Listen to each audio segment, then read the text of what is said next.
Slave DiBiase.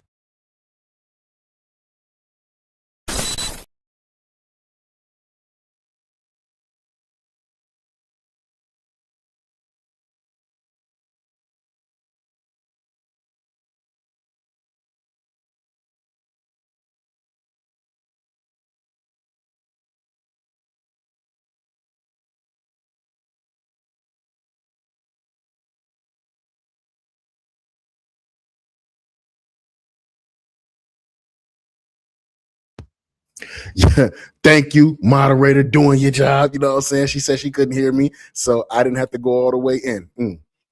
Salute to the chat. Salute to the chat. Everybody that pulls up, whether they digest this content, whether religiously or in passing, I just want to say thank you because you could have been anywhere for your 420, but you're here with me. I am your illustrious host, Slave DiBiase, aka Tony Spark, aka Slave Daniel Riches, aka Victor Von Slave, aka got so many shades they thought I had a lazy eye. And this is another live 420 sesh with the Offenders Initiative podcast. Please and thank you. Don't forget to like, comment, and subscribe. Tell me in the comments what you're smoking on, what you're smoking out of, and where you're from. I just want to say thank everybody for pulling up and chilling with me. Because again, always, and always, you could have been anywhere in the world for your 420, but you're here with your boy. All right, man. Salute to everybody that's here. We're gonna get straight into it on this one, man. This is a little crazy, right? I don't know what age group motherfuckers grew up in, right? But I'm from the age group where I used to be in high school, and you would have the older guy pull up and get the younger girl and take her out, and that was like her little older boyfriend. How many of y'all like have heard of this before when you were in high school? Or you might have even been the girl that somebody was coming to pick up. He was a whole older nigga, shouldn't have been coming to pick you up, but he was coming to pick you up, right? This is one of those tales where when that was fashionable to do, leading into where it's no longer fashionable to do. This is by way of Anonymous T. We're gonna go ahead and give them good folks a like, comment, and subscribe. See, look. See, we got one. Yes, because I did that. Had a whole older boyfriend that wasn't even supposed to be around. Coming to pick that young little hot ass, that young little fast tail girl, coming to pick you up from school. That's a shame, Jamie. This is by way of Anonymous T, y'all. We got Brandy exposing Wanya of the Boys to Men group, the legendary Boys to Men group, about how he preyed on her when she was younger. He was supposed to be her mentor, but he showed her a couple of other things. That was nasty to even think about. All right, man. Hey, let's just check this out. Remember to like, comment, and subscribe. And now let's get into it. Wanya Morris while she was underage, and apparently Kobe Bryant punched Wanya Morris on set.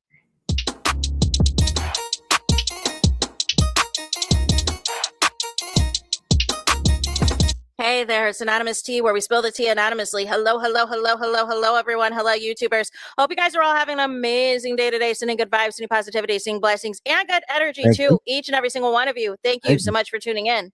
So, anything I say is alleged and in my very, very personal opinion. That's for entertainment purposes.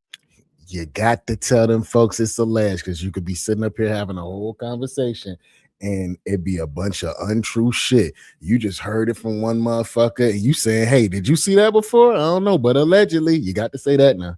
This is only, none of this is personal. The Copyright Act of 1976 is in the description box. Some meat and potatoes, some housekeeping items. So today we are talking Brandy. Today we are talking Kobe Bryant. Today we are talking Wanya Morris of Boys to Men, you guys. Because as you know, recently, Brandy was in the news because Shine and Mace were going back and forth in terms of whether or not who was Brandy's favorite and all of this and all of that. And Shine referred to himself as Kobe, and then Mace referred to, he referred to Mace as Shaq, right? So fast forward, you guys, the other day, Brandy received her star on the Walk of Fame, and also her memoir has since come out on March 31st. And I believe today she is going to be doing press. I believe it's going to be on Good Morning America or what have you to promote this book and do the book tour, right? And so one of the excerpts in the book is going to discuss the truth about her and Wanya. But before we get into that, we need to get into this clip of Wanya on The Breakfast Club. And you had a celebrity relationship. Were you the only one that was ever involved with a celebrity? Who was he dating? Wanya was banging Brandy. Brandy. He left her alone. Whoa. I remember there was a time, man, when men didn't want to do all that kind of talking, especially like talking about their sexcapades and all of that situation. That's a little crass, right? Now, like being a chatty patty all in the media for clicks and likes, I guess is a thing, man. You could be a 40, 50-year-old man and you want to tell somebody, you know what I'm saying, your Al Bundy stories about how you should have made it or how you scored that one touchdown with that one girl. That shit ass. Brokenhearted. There, bro. No, I didn't actually leave it. He was teaching Reggae how to do videos. You told Reggae how to do the segment. That's why they called you Squirt. That's what I was thinking. I mean, Brandy even said in her behind the music that you broke her heart because you fell in love with somebody else. I mean, you only fall in love with somebody. You only fall out of love with somebody else if somebody makes you fall out of love. Mm-hmm. You know, so if that was the situation, if that's what she said, then That's political. I like that. I can't contest to her view about it. I can just only live by my view. Revolt. Revolt. They were saying she was really young when y'all dated. Yeah, she was. Not that young. Not God, not this jailbait. No, that's what I'm saying. He said it real fast and then he ran back with it.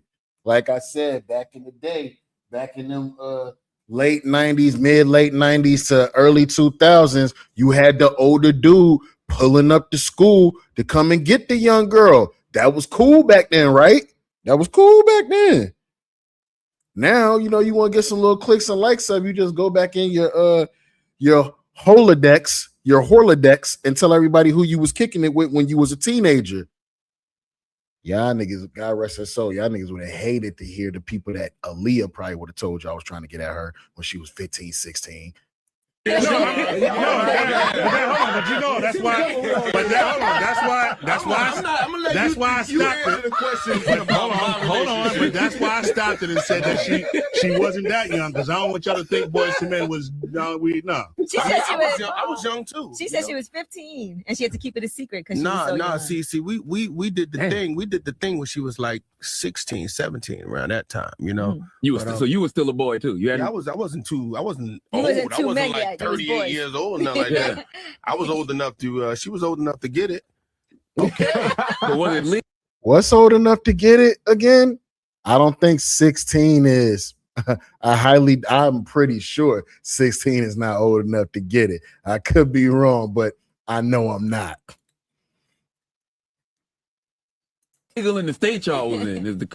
I mean, we was always in different states. Spoken like a true pedo. How y'all feeling about this, man?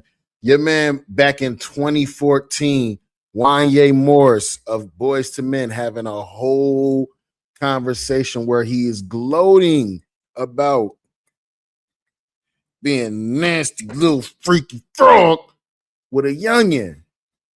We don't care that it's Brandy. Nigga, she was still young. But again, back in them early 2000s, the mid to late 90s and all that, it was cool to have you a little older boyfriend. I remember that. They had a nomad relationship. You know what I'm saying? We just, you know, we didn't do it in the states that it was legal. It was illegal in. Nice. Oh my gosh. Political. No. What? Nah, come on. What kind of conversation are we having right now? Charlamagne is sitting there. Ain't no. All right, man.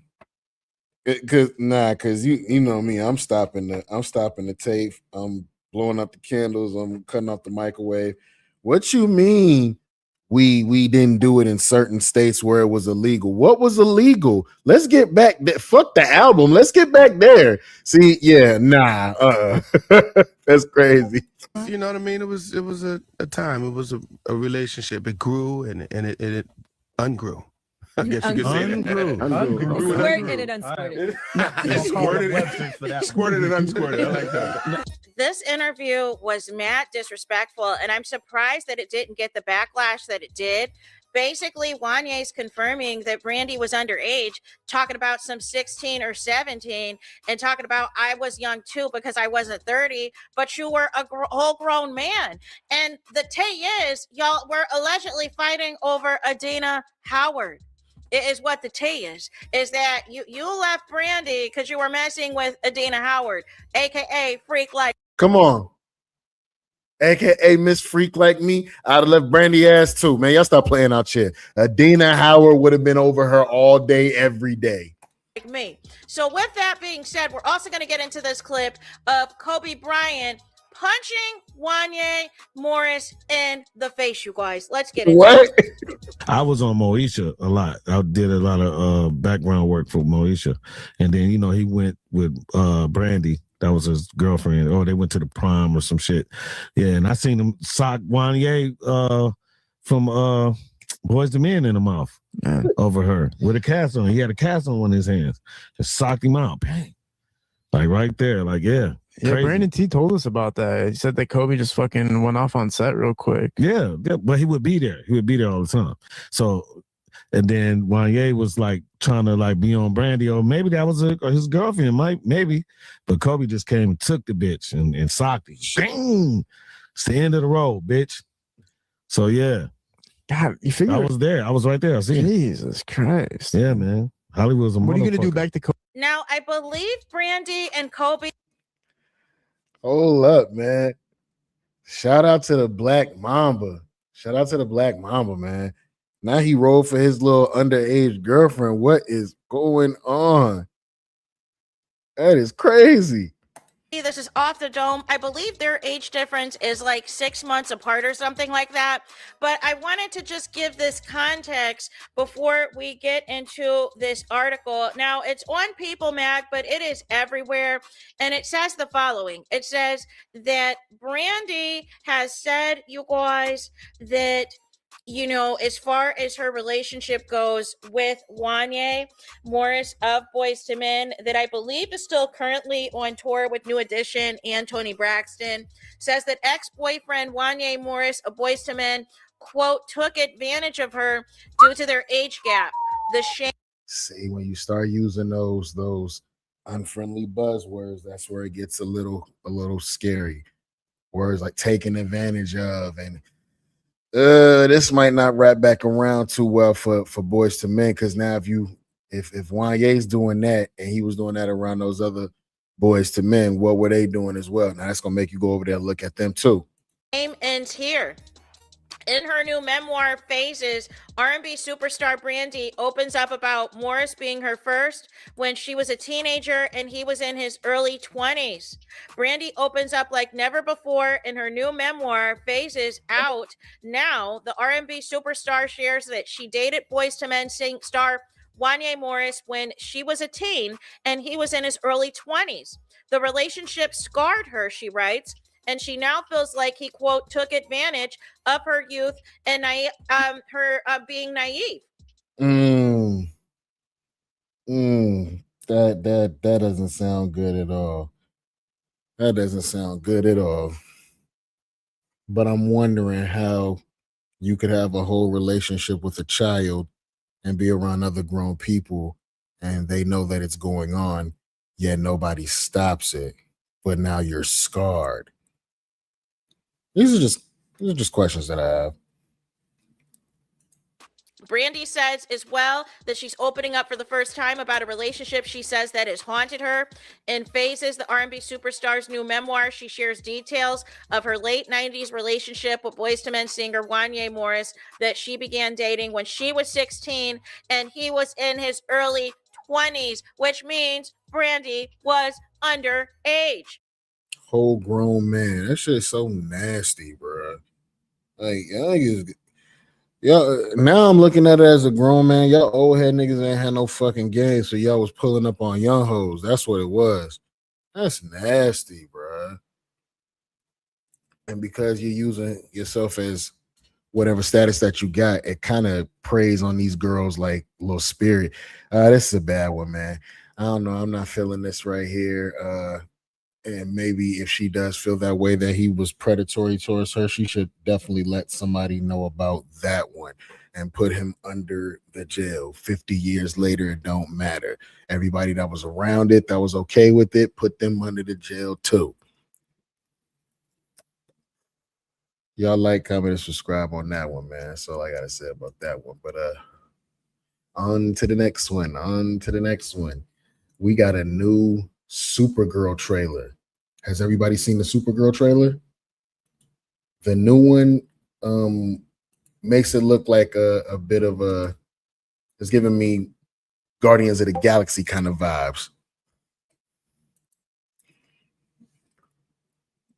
Oh, what's going on, Dom? Salute to Dom's gas station, man. Salute to the boy. That new Supergirl trailer is looking kind of crazy. I'm about to check it out right quick. Let me get a good one. It's definitely, this trailer makes me want to actually watch the movie now. Now, it makes me want to watch the movie. Is it going to the movies to watch the movie worthy is the question that we're having. With the way that movies be kind of ass nowadays, it really got to be worth your while to go into the movie, spend the actual movie theater price, the movie theater money, and sit your ass down in the seat and spend that 2 to 3 hours watching the movie. The movie got to be worth it because everything's too fucking expensive now. So we're gonna check out this. Hold on, I shouted you out and Jamie channel on King Retro Gaming last year. Yo, King Retro came around here, man. Salute to you and salute to him, man. Salute, salute, salute, salute. Pull up a chair, fire it up, and put it in the air where it's fair. We about to check out this Supergirl trailer right quick. This is by way of Joe Blow Movie Network. We're gonna check that out. Hey.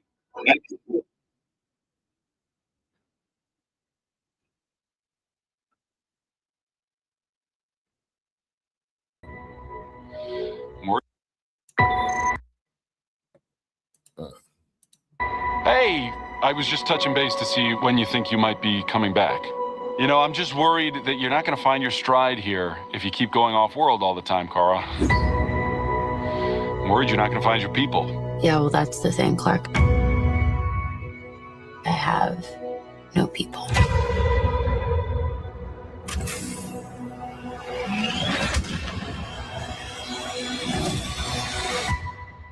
Home is wherever you are, buddy.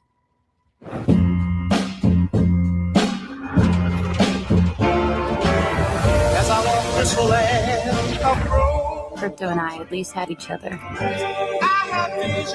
Honestly, I thought we were lucky. But luck, almost by definition, runs out.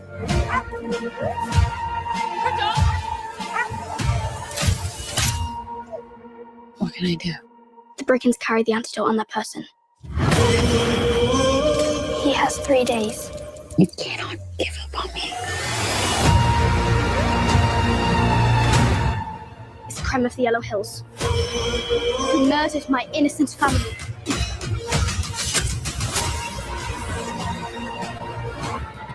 Just do what I say.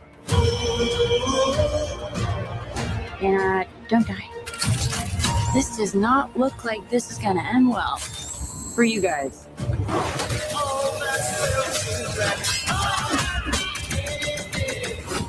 Stop. You're hurting my head.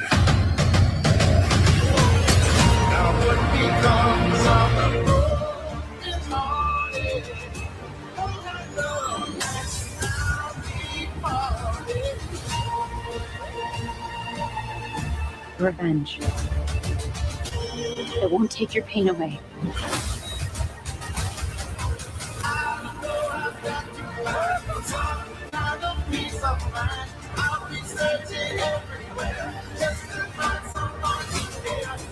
Your eyes are beautiful when you cry. A lot of pain.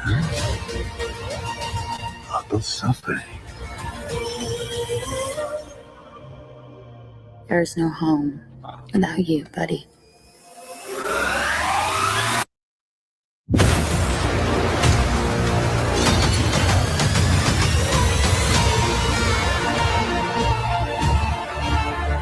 Aren't you the ditz from that dive bar? Funny.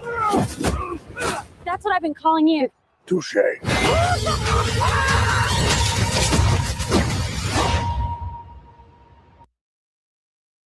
Okay. Okay.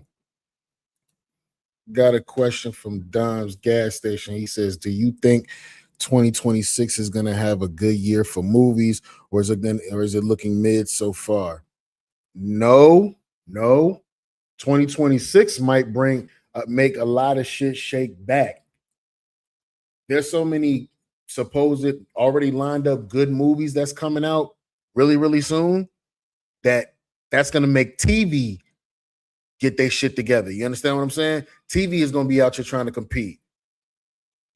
I think 2026 is going to be great for movies. You got to remember, Avengers Doomsday comes out at the end of this year. Doom 3, Doom Messiah comes out at the end of this year. Spider-Man Brand New Day comes out in a few months. Come on, man. What is this? So they're giving her a movie. Looks like a Mad Max villain. That right there was Lobo, played by Jason Momoa. And if you remember, he was originally Aquaman in the last rendition, the last timeline of DC and all of that.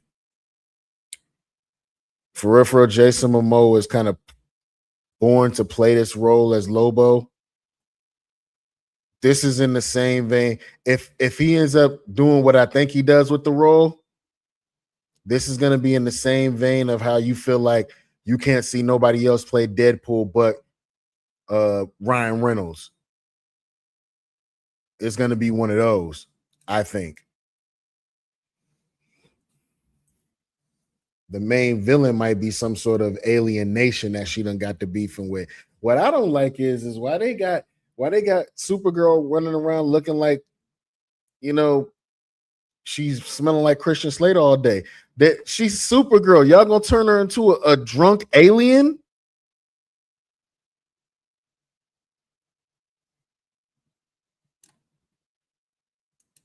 Y'all gonna turn her into a drunk with family issues. That's what y'all gonna turn Supergirl into? Now, mind you, one of my first times seeing one of the first renditions of a live action Supergirl was Smallville when Clark's cousin showed up. That's Supergirl. You understand what I'm saying? This here is a drunkard with Kryptonian powers. I don't know, man. I don't know what James Gunn got going on. I'm definitely team bring back the Snyderverse, though. I've been that. I promise you I have. But tell me how y'all feeling about that one, man. The Supergirl trailer. Let's see. Do we got a breakdown of that somewhere? I want to say we do. Hold on for just a second, y'all.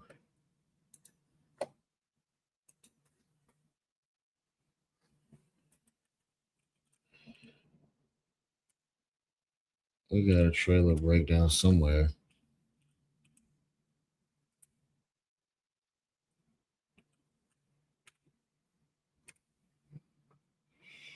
Okay. I see something here.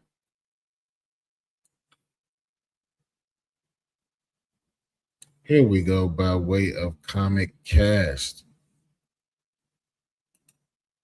The official trailer for Supergirl.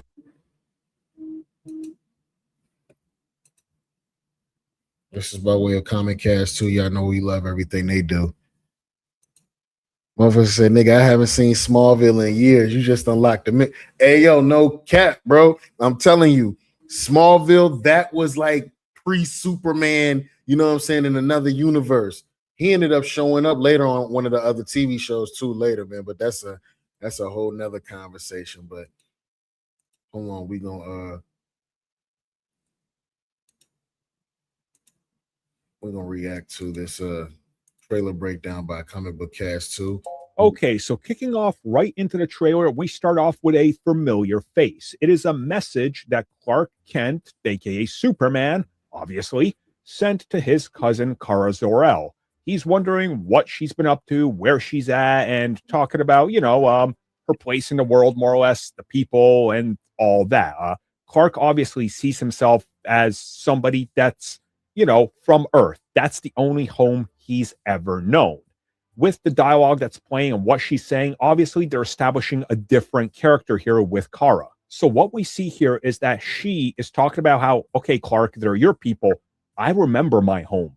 I remember our people. I remember everything, and I saw our civilization. I have crypto, and he's like the only thing I have because I saw and. So this is feeling like a alien version of like John Wick. She done got pissed off because somebody done fuck with crypto.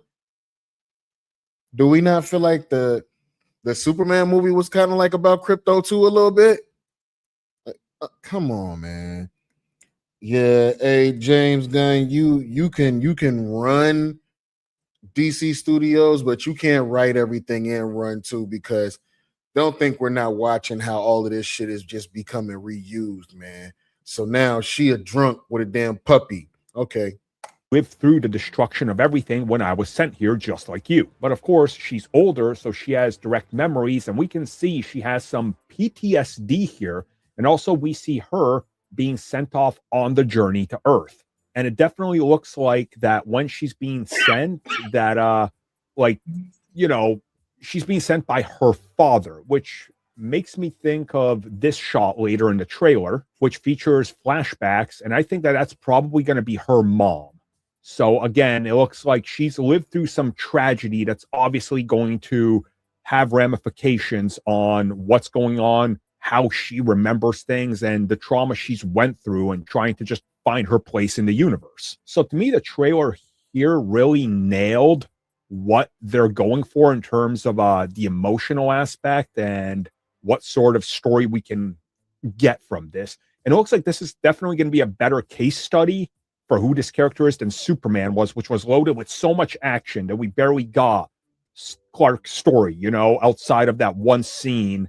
Well, two scenes, the one with Lois and the one in his house with his parents. But now let's talk about the plot of the film and the death of Crypto. You will not kill Crypto in front of us. You will not do that. You gonna kill a dog on that big ass damn movie screen for everybody to see. Man, that's gonna take the movie down 4 pegs, bro. You bet you cannot kill the dog, bro. You can't do that. So in the next few scenes, we get highlights of her life, and we can see Crypto is her best friend. And we see that she's like, look, I'm living in this like terrible barely space travel worthy vehicle. I have Crypto. We're on our adventures. We're not on Earth. This is our thing. This is what we do. And we see that the story is building up the importance of Crypto, which we never heard from any leaks or anything, which again, this changes how we're looking at this film, right? Because something that they establish in this is that Krem, who's the villain, is really a terrible guy. And how do you let somebody know you're a terrible guy? When you hurt an animal. So, oh my gosh, man. Just hire Zack Snyder back and let him take it from here. You've gone too far. Let him take it from here. Because why is there 2 movies about 2 different Kryptonians that have been nerfed, by the way, and it's about this dog? This is trash. Well, Krem poisons, as we see in this trailer, Crypto, and he's got 3 days left to live. Now, this is where the story rather seems simplistic, and that's not an insult. I just want to state how it is. Krem shows up with his people. We know that they're pretty much just... Hold up, Dom. Dom said this movie is a 3 out of 10. Here's the thing, right? Visually, it's gonna look great. It's this, the story's probably gonna be a trash can fire. I didn't even watch Superman, and I have the opportunity to watch it. Just doesn't seem fitting. Just that Superman movie is kind of it's You're not really missing nothing. Ever since James Gunn took over everything, he completely ruined season 2 of Peacemaker. He ruined the end of Black Adam. That would have been leading into a whole bunch of other stuff, bringing back the old Justice League. Oh, man, just trash, man. Like hunting everybody, destroying everything, especially going after women. He poisons Crypto. This is going to set Kara off on her journey and what seems like a journey for revenge, which again, that's going to tie into this because she's going to learn that revenge isn't the only thing you should seek, as it can poison you, destroy you, make you regret things you do. And Krem just seems to be, at least according to this, just built up as bad guy does bad thing. There doesn't seem to be more implying that he's a bigger villain than that. Maybe that's all you need. I don't know. We've heard from test screenings that the film is rather simplistic when it comes to him. So again, we'll save that. But the story definitely seems to be focusing on Crypto, possibly. Why?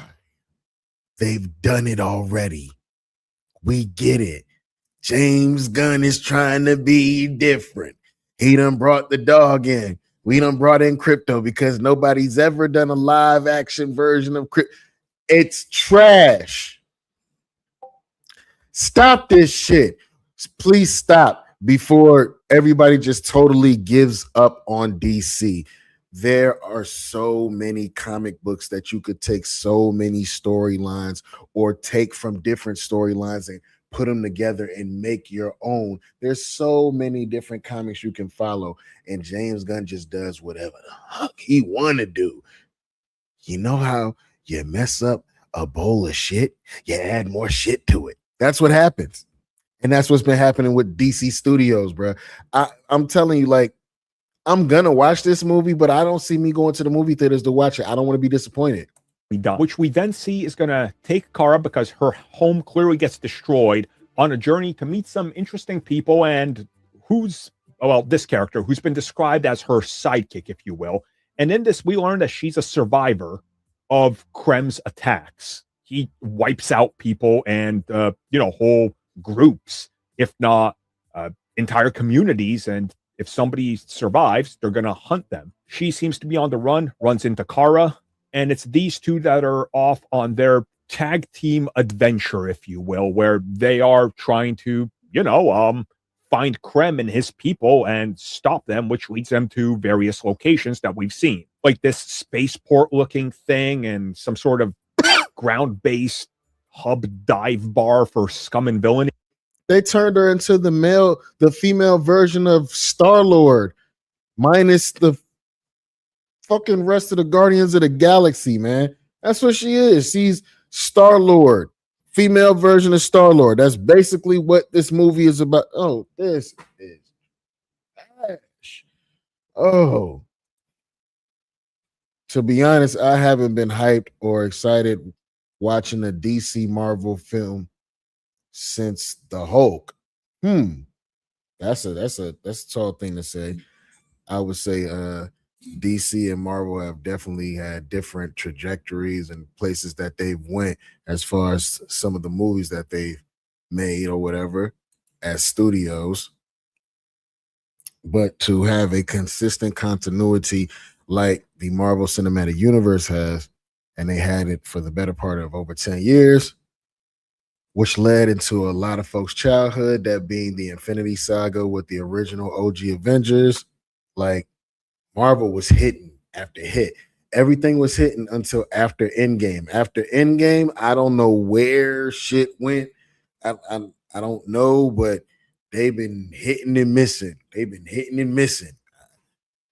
I don't know what's up with Marvel, but I'm thinking the Spider-Man movie, well, honestly, the Daredevil TV show, which we're going to talk about, or we're going to take a look at, the new Spider-Man movie that's coming out, and the new Avengers movie that's coming out, it's going to bring back Marvel. It's got to bring back Marvel. This is a lot of folks' childhood leading into their adulthood. And then now it's leading into somebody like me, it's leading to your double adulthood. You know what I'm saying? You've been watching since 2008. Some of these cats was babies when that first Iron Man came out. Some of these cats was babies when that first Incredible Hulk movie came out. That's a fact, Dom. That's a fact. That new Spider-Man movie looking fire. And we can see in this that the lighting, color correcting effects are definitely closer to what you're going to get in the final build. It's a lot more vibrant and less bland than the first trailer would lead you to believe, which again is just a product of, hey, we're getting closer to release, and this is how things work, you know? So I like it. I'm definitely interested to see what this character has to offer as well. But of course, you're not going to be at some sort of intergalactic dive bar club without the world's and the universe's or galaxy's best bounty hunters. That is Jason Momoa as Lobo. Lobo is strong enough to go blow for blow, you know what I'm saying, with Superman sometimes. Because I want to say Lobo's immortal. Yeah, he can't die. He is the universe's greatest bounty hunter. And he's kind of on the... When you see the way that he acts and you see Jason Momoa, you be like, that man ain't doing nothing but being himself with some makeup on, man. So let's talk about Lobo. You said we was at the movies when Iron Man came out first and second. That's a fact. That's a fact. That's a whole fact. So Lobo is an interesting character as he's always meant to be like a stereotype and a mockery of comic characters that are like him. And Jason Momoa is the perfect casting, obviously. And we're going to talk about it in another section of this trailer, but he nails this role. And what I like here in the rest of the trailer, which I'm just going to let the images roll and I'm going to talk about it, is the fact that we see who Kara is. We see how she is affected by her history and her memories and how they haunt her, right? But there's more to this than meets the eye. We see her talking about destruction, wanting revenge, and how this can drive you to a place where you don't want to be. And again, she's clearly learning from Clark. And this is going to be a tale where she obviously sets out for revenge. She wants to take out Krem. They both want to take out. This is Supergirl mixed with a Star-Lord solo movie mixed with Star Wars. And we just go wad some shit up and throw it at the wall and see if it sticks. Krem. But we can see corruption and we can see that she's out for revenge, but she's like, you know what? I can't, because there's no going back once you take a life. We know Lobo is the exact opposite of that. And Jason, I mean, he's killing it here. We see massive action sequences. This is more likely the ending of the film because things are just going absolutely insane. And we even see her and Krem face to face. And what I like is that we see this almost, we know Lobo. Look at Jason Momoa as Lobo, man. And then go look up, when you get a chance, go look up Lobo and see how he was in the comics or any sort of cartoon version of him or whatever. He act just like that, man. Come on, y'all. That man ain't do nothing but put on some makeup and say, hey, I'll come to work as myself today.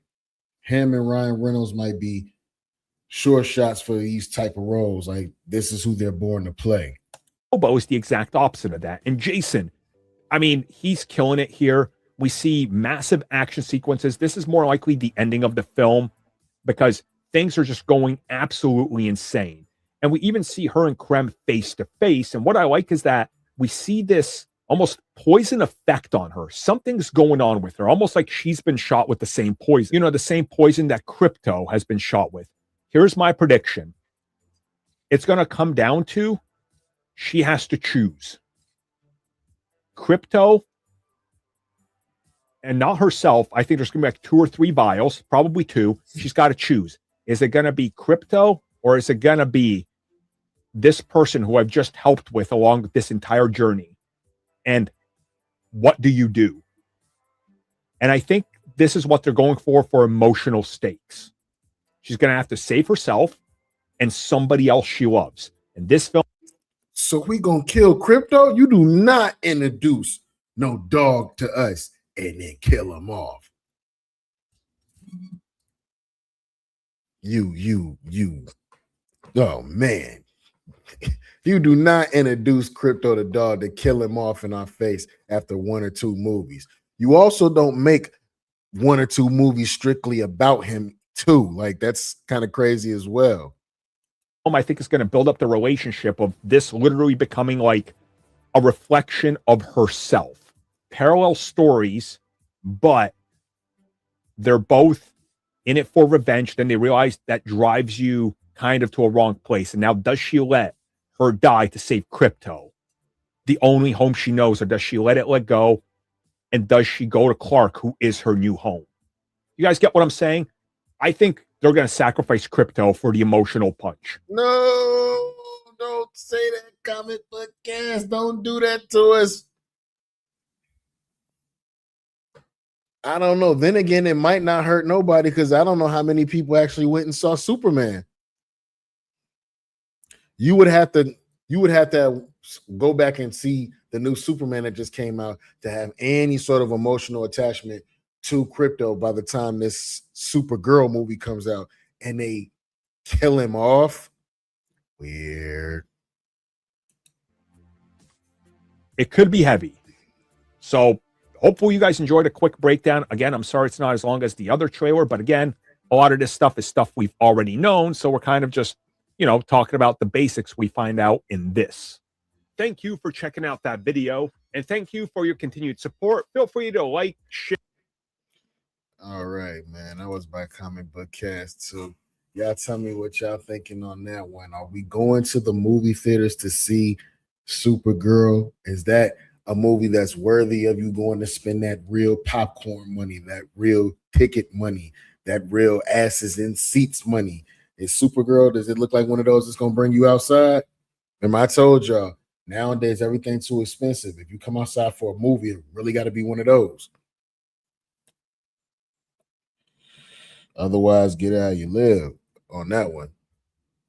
Y'all tell me how y'all feeling about that one in the comments. But on to the next one. We got a Daredevil, Born Again, Season 2, Episode 2 and 3.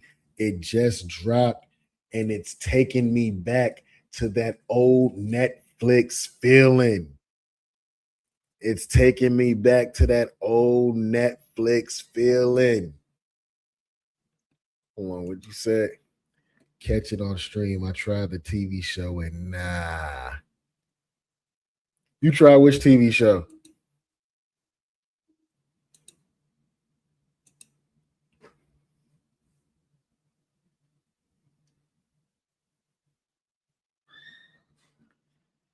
We're going to look at the breakdown for episode 2 and 3 from Everything Awesome, y'all. You know, I love how that cat breaks everything down, man. Oh, Supergirl. Catching on street. That's how the TV. Okay, so if you see the rest of the shows that are in that WBDC TV universe, you might get that TV show a little bit more love. They had their own little connected universe at one point too, when all of that stuff was on TV, back when Arrow and The Flash was on. And I'm actually thinking about giving all those TV shows a watch and jumping from universe to universe and doing my little review on it. That's a whole crazy project right there that I've been thinking about. But yeah. Right now, we about to get into Daredevil Born Again Season 2, Episodes 2 and 3. If you felt like it was a slow burner, Episode 2 and 3 said, nah, we cutting the stove all the way up. We going all the way up with it. This is by way of Emergency Awesome. Check them out. Hold up. Check them out. Don't forget to give him a like, comment, and subscribe as well.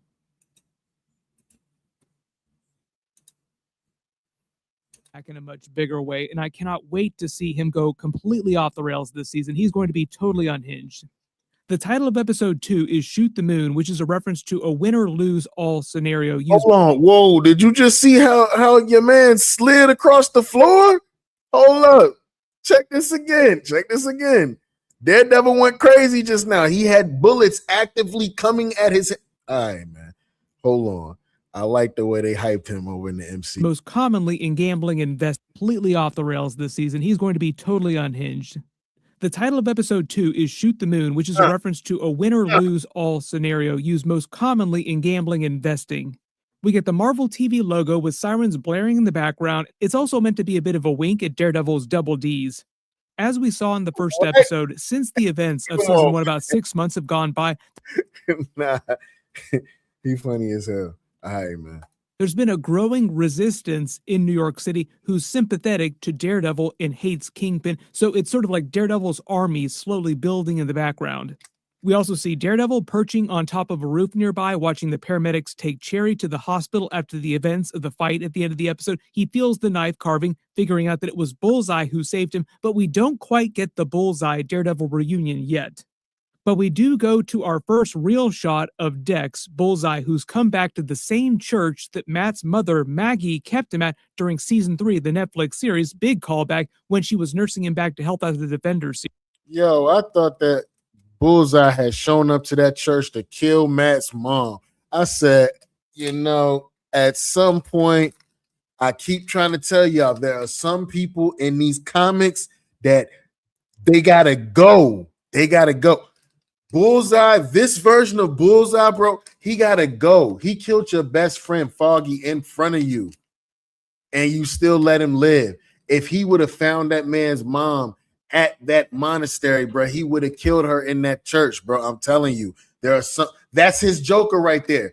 He gotta go. Just put him in an asylum. No, get him out of here. There are some people that need to go. I'm sorry. Series. It is also the same church where Bullseye, dressed in the Daredevil suit during season 3, came to try and kill Karen Page. They kind of imply that he was looking for Matt's mother to try and kill her, but they say that she's on sabbatical abroad, basically to explain why she's not going to cameo this season. When he says he's come seeking absolution for his sins, he's betrayed himself, he's done all these terrible things, he's basically referencing everything going back to season 3 of the Netflix series, like everything that he's done while he's been a character on the shows. You also notice the color shift as the camera moves in on him with the lights turning down. I ain't gonna lie, the way that they're shooting these episodes, when they're separating the color shifts, when Bullseye shows up on TV, it's kind of a glowing dark or bright kind of blue a little bit.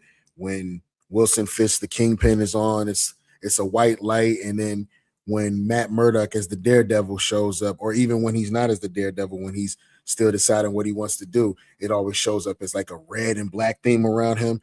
And they purposely put those lights around it. I think that is so fire for real, because it's also letting us know exactly what the character's thinking at that point. That the change in the music, the change in the color of the scene or whatever, it always lets you know, oh, that's the bad guy right there. They playing the bad music. That's the bad guy. Y'all know. Tell me if you ain't never seen a show and then the music come on and somebody come in the room and be like, dun dun dun. You're like, oh man, that's the villain right there. Down and the red light from the candles glowing brighter, very Daredevil coded colors, which they do all the time on the show. There are a lot of people that thought that he was holding an arrow point, and that might be a Hawkeye reference, but I actually just think that he's holding one of his knives, like he was there to try and kill Matt's mother. Also the idea, he is very obsessed with knives, but he doesn't need a knife, he can use anything as a weapon, like literally use his own tooth, knocked out his own tooth last season to use as a weapon. He spit his own tooth through the guard's eye.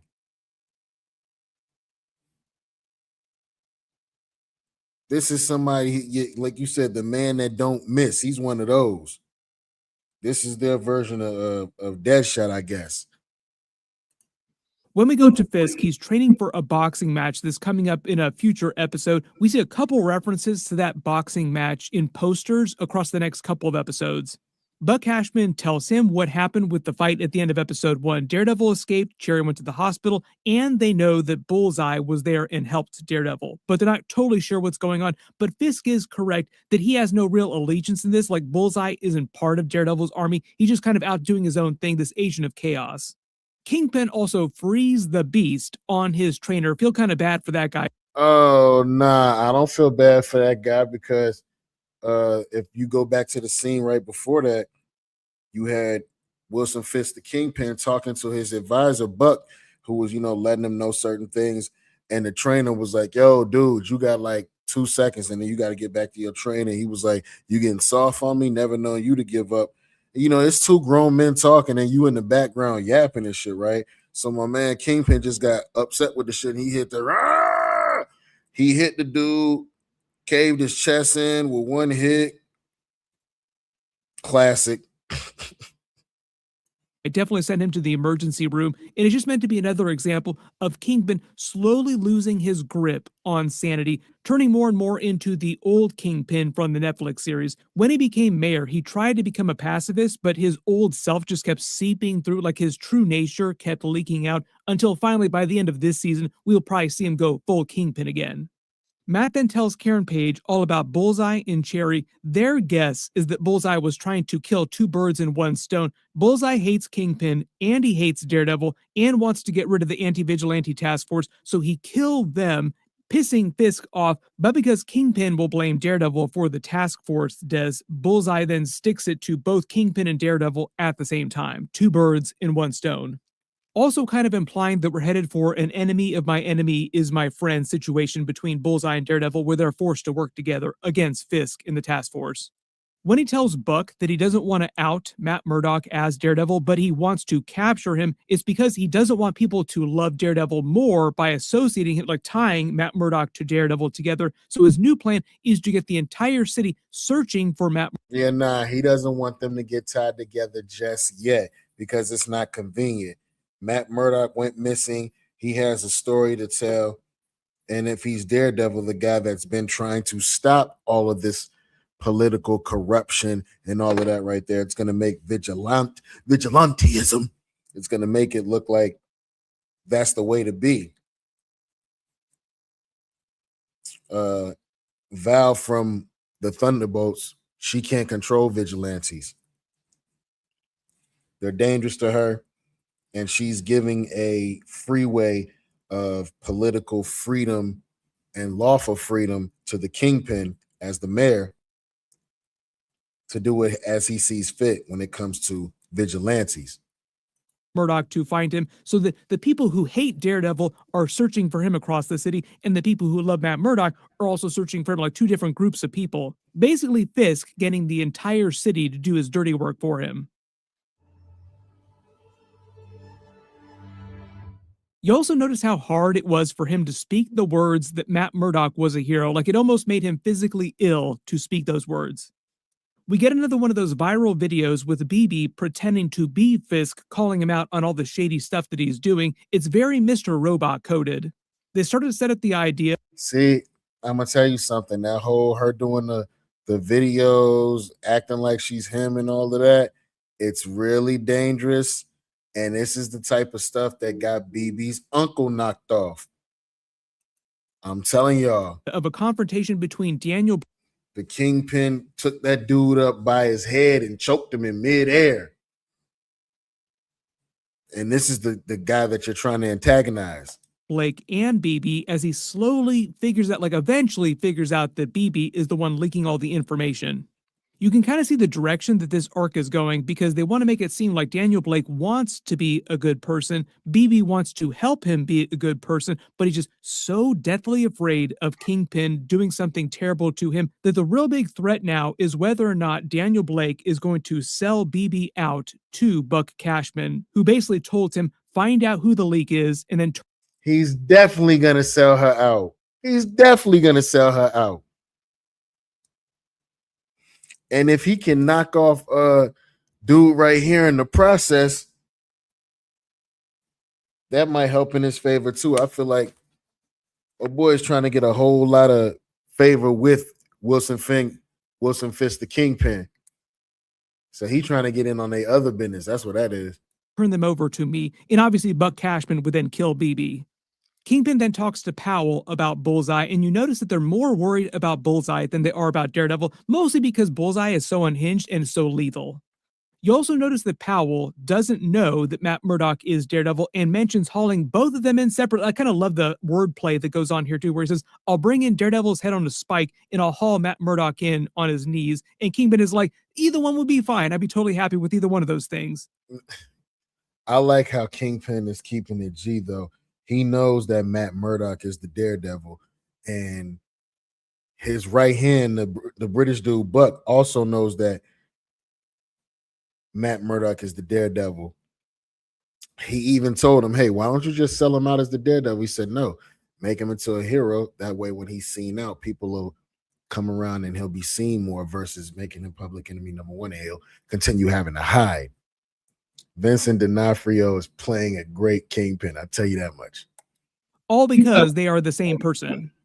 We get our next big reveal when Cole North comes back from the end of season 1, wanting back on the anti-vigilante task force. We all wondered if he survived because we didn't really know what was up with him. But now, questions answered, he is alive and well. We will see what they do with his character this season because he was a big dirtbag in season 1. When we go back to see what's happening with Cherry and the other cops protecting him from the task force, we get another real quick kill from Bullseye, taking out more of the task force members. It kind of seems like he's declared open season on the entire task force this season. We get a real quick scene of... That is comic book accurate Bullseye costume. He got the Bullseye symbol on his forehead, on the mask. He stabbed them two boys in the top of their heads. They didn't even get a chance to think. They was having a conversation about nothing. Imagine you died having a conversation about nothing right before. You just dead. Buck Cashman making sure that Vanessa has every single gun in Christendom to protect herself from Bullseye, and she seems like she's already skilled with a gun, like she knows how to handle herself with a gun.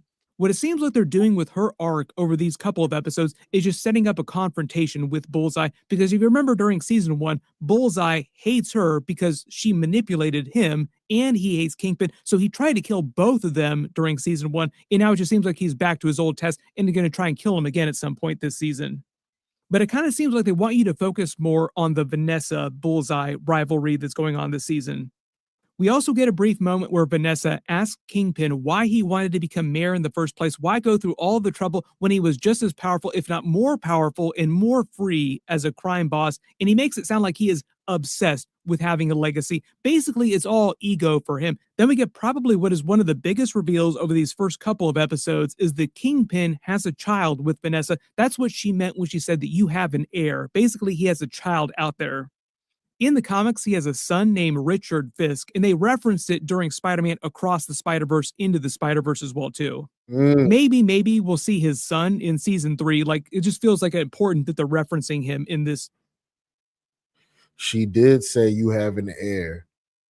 Remember, we don't know exactly how long of a situation it was between the Netflix series and the blip that took everybody away for 5 years. Like, we don't know exactly what was going on with that whole timeline. So Kingpin very well could have had a baby with Vanessa by now that could be well on their way to being very grown. I guarantee you Kingpin's son would be just as ruthless, if not more. Season. It kind of sounds like he's being raised abroad, not in New York City. And they also reference an island that they were hiding out on for a while too. Maybe he's on that island being raised there. Angela then comes back, and of course she's a Daredevil fan, but she doesn't know that Matt Murdock is Daredevil yet though, but winds up helping out in the rescue mission to the prison in Red Hook. When they mention Hector, White Tiger, it's also to remind you that she is going to get his talisman and basically take up the mantle herself. She also becomes the next White Tiger in the comics too after Hector. Your Theo Hector would have never put on that white. She got the White Tiger necklace. Somebody's going to have to teach her how to fight. I see that coming soon. Tiger mask. They get into it in a bodega with some of her old friends over some shoplifting, and the shop owner, the anti-vigilante task force, comes in, uses excessive force, and winds up arresting both the kids and Soledad just for touching them, basically setting up her White Tiger plot in the season. We get a little moment with Heather Glenn attending a special dinner for ultra-rich, powerful people in the city. I think the common theme here is that they all hate vigilantes. And Vanessa asks her if she's still on good terms with Matt because she's trying to help Kingpin find him too. Vanessa's trying to help. They also use this to remind you that Heather doesn't know that Matt is Daredevil or his relation. I wonder, will he tell her he's Daredevil, or will she find out from one of them? If she finds out from one of them, I slowly but surely see her turning into the new Muse.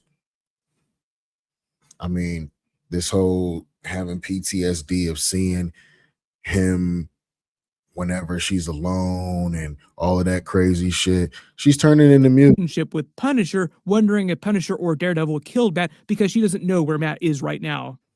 They have slowly been implying that she is turning into Muse 2.0 and even has his mask from last. See, look.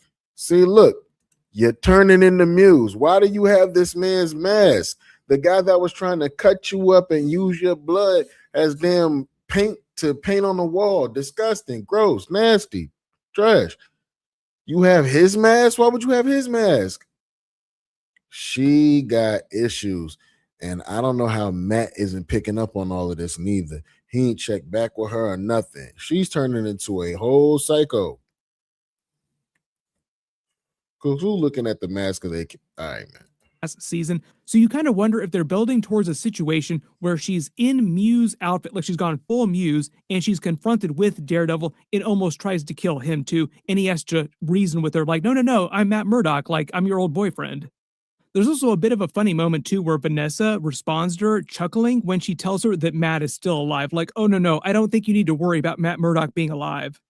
There's also a brief moment where Vanessa seems like she has this sixth sense and can feel Bullseye watching her, which he is from afar, but I don't think she has any special abilities or anything like that. I think they're just doing this. Nah, she just shook because how they left Bullseye hanging. I'd be looking over my shoulder left and right as well. Nah, she ain't bitching. She just being cautious. She know what's out there for her. Bullseye don't miss. To build the tension between Bullseye and Vanessa, and eventually he will try and come kill her. We get that brief moment where Angela goes to see Kirsten McDuffie so that she can get Hector's talisman and the knife that she uses later to slash all their tires. There's a really quick moment of Angie and the other good cops coming to Josie's to let Matt and Karen, everyone know that Cherry is going to be fine. She chants his mantra from the end of season 1, resist, rebel. Remember, she was inside Josie's bar when he was there with them at the end of season 1, so she is on Team Daredevil. There's like a portion of the cops that are on Team Daredevil. Mostly, I think that scene was just to remind you that those characters are part of this season and there are cops who are on Daredevil's side and they will eventually help him when this turns into a much bigger thing, when this escalates even further. Okay. When Vanessa wakes in the middle of the night and sees the blue rose, that's also... I thought that was a direct nod to Bullseye being in the house. See, those colors start popping up. Meant to be a callback to Bullseye. She hallucinates an encounter with him. The baseball, the pen and paper, also callbacks to the Daredevil Netflix series in season 3. They're really just hyping up more Bullseye coming for her. When they tell each other, you're my home, home is wherever you are, it's also meant to be a parallel for Matt and Karen. Like, no matter where we duck out to, whichever hideout we go to, we are together, we are home. Matt and Karen dance as the task force uses the sonic weapon against Matt, raiding Josie's. He saves her and then takes the task force out, also while Karen takes her own task force member out, capturing him, going full Punisher on him. He pulled up as Daredevil so fast they didn't know what to do, man. Whooping ass, man. This episode was so action-packed, bro. I loved it. Everybody watch out. Karen Page with a gun is one of the most powerful characters in the MCU. There's also a moment later in episode 2 where Daredevil seems like he's a little concerned with her when she starts shooting people. Also a lot of references in episode 2 to... I ain't gonna lie. Karen Page with a pistol, not to be played with. Ever since that original Daredevil series, when she smoked Kingpin's right-hand man, she do not have a problem catching a hat at all. Her turning into Punisher, which was kind of funny. Then they confirmed that their backup hideout is Punisher's lair from season 1, and there are a lot of Punisher reference here in this moment, just to cite this in the timeline and explain what's happening with Punisher right now while this is all going on. He's still alive out there, like Matt is like, oh, I'm pretty sure he's alive, because he'll definitely be in Spider-Man Brand New Day. But part of the idea, if you haven't seen the schedule of all the episodes, is that right now Punisher isn't there because he's busy dealing with the Punisher one-shot, the special presentation, which is called Punisher One Last Kill. Manucci is going to be the villain of that. It's supposed to take place around the time that Daredevil Born Again Season 2 is happening. And this comes out right after, a week after the season finale. of Daredevil Born Again season 2. They're gonna come right back with the new Punisher series. And they said they're not toning it down. This is gonna be a bloody version of the Punisher. They're breaking the knob on this one. I'm with it. Because Spider-Man Brand New Day is meant to take place after the events of Daredevil Born Again and after the events of the Punisher special presentation. So if you wonder why Matt and Karen are subletting the Punisher's apartment right now, it's because he's off busy dealing with his special presentation.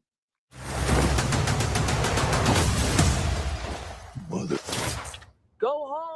The actual episode 3 title is The Scales in the Sword, which is a reference to Lady Justice, as in the actual law itself, which is an allegorical personification of the moral force in judicial systems, commonly depicted as a woman holding scales in a sword, but it's also meant to be a reference to Swordsman's trial because he has one later in this episode. Yeah, they dragged that man through the dirt, man. Having him ask all those crazy questions like, what's your favorite color? You know, like it was first date questions. They asking this grown man, and they say either that or we'll just lock you away and you'll never be able to get out or ever see the light of day. He went to answering them crazy ass questions on their ass real fast. Faces the scales of justice and he holds a sword. You start to notice that Karen Page is getting a little stabbier in her ideas, wanting to take the fight to the task force, and Matt makes the reference that she is turning into the Punisher, and there are a couple of clever winks at her relationship with Punisher because he did slick tell her, yo, you're turning into Frank. She said, what? Yeah, you heard what I said. He said, you're turning into Frank. because they had that weird love triangle going on in the past. But part of the idea here is that they capture this person and they're going to use his ID badge to get into the prison so that Matt can save all the people there. We go back to Heather Glenn, who cracks her wall, and it's meant to be a metaphor for her cracking mind, like her sanity is. That's it. That's immediately what I thought when she made that crack in the wall. They zoomed in on the crack for like a second and it zoomed out at her. Her whole psyche is cracking. Why is she going so crazy? Why is she going so crazy? Cracking. She even has Muse's mask from season 1, which feels like a pretty big deal. Like, why would she have that mask? That feels kind of illegal. And you kind of wonder how long is it going to take before she puts that mask on and starts to kill people. We get a really ironic scene with her and Kirsten McDuffie the next day where she runs into her and gets pissed because the district attorney moved the trial up, and Heather Glenn literally doctored a lot of the documents so that it would be easier for them to convict Swordsman, who Kirsten McDuffie is trying to defend. When she says don't judge her unless a maniac in a mask tries to cut her open, don't you wonder if Heather is going to turn into Muse and then try to cut Kirsten up later this season? Probably not Kirsten, but I wouldn't be surprised if Heather tries to carve up a couple other people, though. Kirsten then goes to have a lawyer meeting with Swordsman. We see Cole North come back. He's not really in much of the episode after this, too, so we'll see what they do with him in the next couple of episodes. But they use this scene of her entering the actual facility so that she can tell Daredevil later so that he knows where to go once he gets there. This could get her knocked off. That's another theory that to have as well, is that she might end up being a victim to Muse 2 being Heather. She might want to cut her up. Just because they had that one little disagreement on them steps, you might get cut up later this season. That's crazy. There. When we go back to Matt and Karen at Punisher's lair, they have this argument over morality. Basically, his idea is that it is not okay to kill, and she's starting to feel like maybe she wants to kill a couple anti-vigilante task force people. You also notice they invoke Foggy's memory again. They still think that he's dead. We will see about that. Like, just open up a tab for that for the next season. My assumption is that all the Foggy that we see in season 2 will be more flashbacks. Maybe if Foggy does wind up being alive, we won't find out till season 3. Like, if Foggy is going to be alive, they're probably going to save it for the last season. We also find out that Karen Page sicked the governor of the state against Kingpin, played by Lily Taylor. You probably recognize. Wow, you got the governor of the state on him? But what's her face? Valentina D. Fontaine. Yeah, isn't she higher than her? She's like the leader of the CIA, the president, the CEO, the whatever. She's the leader of the CIA right now. I want to say she's higher ranked than her. Oh, this is going to be bad. From a ton of different movies and TV shows, who calls him out on everything. When he explains that he transferred all of his personal assets, his monetary wealth, into a trust, Buck Cashman controls it. We will see if they're able to cut Fisk off from the trust or do something with the trust or somehow hobble him at the knees by cutting him off from all of his wealth. They also reveal the governor has the authority to revoke the port's charter, which would revoke any immunity the Kingpin has while he's at the port. Basically, it's like this free zone where he can do pretty much anything that he wants. Matt is hopeful that she will revoke the charter, but we're just seeing the governor now, so we'll see what happens with her plot over the next couple of episodes. Normally, Kingpin would just intimidate somebody he didn't like, but there are certain people that are powerful. He can't do nothing with her, and it's on the political side. You have to be Wilson Fisk. You can't be the Kingpin. It can't always be blood and bullets. Powerful enough that he can't intimidate them. The governor is one of those people. Like, it would be very, very hard for him to vanish her and for it not to blow back on him somehow. Daniel Blake and Buck had their funny moment together, and he is a psychopath. Part of the idea here is that they want you to wonder if he's going to be able to twist Daniel Blake evil like he is. Like, will he turn him into another version of him or like a mini Kingpin someday? They also remind you that he knows who the leak is, and Buck Cashman is like, if you can find who the leak is, just turn them over to me. So the idea is, will he betray BB to Buck Cashman? Yes. Find out who it is. Turn them over. Yes. He definitely is going to sell her out. And she will all but get disappeared by the Kingpin if Daredevil doesn't show up to save her. Up to me. All sorted. She does another one of her viral videos, this time about Swordsman's impending trial later in the episode, and we see a montage of scenes from season 1 fights. Like, there's the Daredevil fight with Muse, there's a white tiger stopping the robbery at the bodega. We get a little bit of Swordsman in the costume that he was wearing before he was arrested. And basically the idea at the trial is the judge seems like she's being pressured by Fisk and the others to toe the line and almost shrugs at the truth sign above the bench, like she almost laughs. Wow. I didn't even look at it that way. She shrugged at the truth like, yeah, whatever. Not gonna get me killed. Laughs at it like, yeah, right. During the actual trial, they invoke Muse's name again and basically steamroll Swordsman, convicting him, sending him back to the prison. You also notice while he's being convicted, he references the scales of justice, which is another callback to the title of the episode, because scales of justice and the sword, which he also wields. Later at the dinner, we get a real quick moment with Vanessa trying to pair Heather Glenn up with Buck Cashman, just a couple of psychopaths, it seems like Heather Glenn slowly turning into a psychopath. Joking that Vanessa thinks that he needs a therapist, which he does, she also kind of needs a therapist herself too. And notice how he implies Daniel Blake is growing on him and might potentially turn into a bigger deal, like a mini Kingpin someday. But I think they want you to wonder what's going to happen to his character this season. Like, will Daniel Blake go evil or will he ultimately turn into a good person? Buck also... He's going to go evil. He's been evil. Also kind of views himself as a knight in shining armor or a man-at-arms, which also makes me kind of think of Masters of the Universe because we literally got a trailer for that this season, and Idris Elba, also a big Marvel actor, Heimdall, is man-at-arms during that movie. That's a fact. You also notice that Heather Glenn cleverly implies that Kingpin might eventually be the death of Buck Cashman. We will see how that goes this season. Like, what happens to Buck Cashman? Does he survive this season?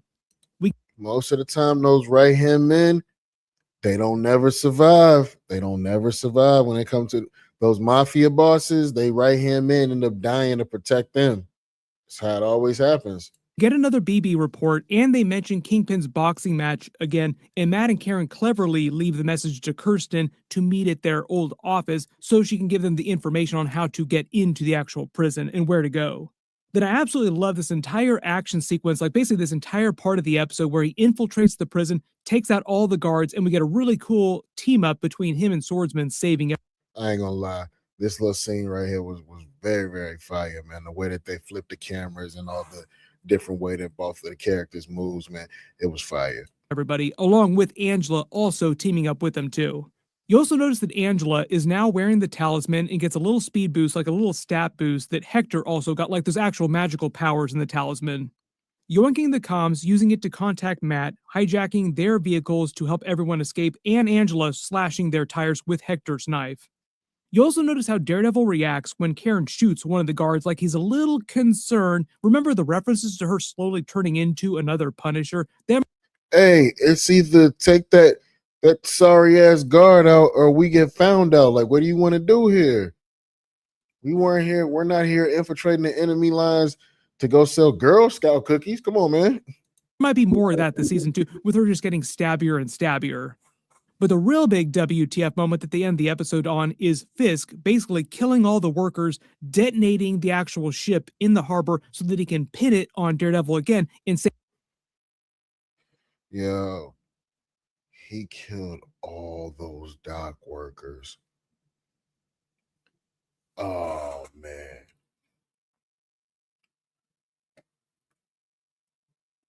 That is the real life Kingpin right there. He killed all those dock workers. Fisk basically Damn. killing all the workers, detonating the actual ship in the harbor so that he can pin it on Daredevil again and say that it was another terrorist act, hoping that the public will hate Daredevil even more now. So RIP to all those workers. The only thing that really surprised me in these two episodes was there weren't that many Defenders or Jessica Jones or Luke Cage references, expecting her to show up later this season, but it might be like the last couple of episodes. There was so much stuff happening. We got 2 full episodes. Yo, salute to Emergency Awesome, man. Salute to the good folks. Thank y'all for pulling up, everybody that pulled up in the comments, man. Thank you for pulling up for the sesh. We got more episodes of Daredevil pulling up. Of course, Invincible's coming out. Y'all know, I want to say From is supposed to be dropping this month. How many of y'all was watching that From? I'm about to be on all that. We about to be right back at it. I'll see y'all later, man. It's your boy Slave DiBiase, man. The Offenders Initiative podcast. Oh, and The Boys season 5 is coming out in a few days. That's right. What is it? April 8th. Salute, Dom. Salute. Definitely. The Boys season 5. April 8th, y'all. We definitely gonna be on that as well. Don't forget to like, comment, subscribe, and we out, y'all.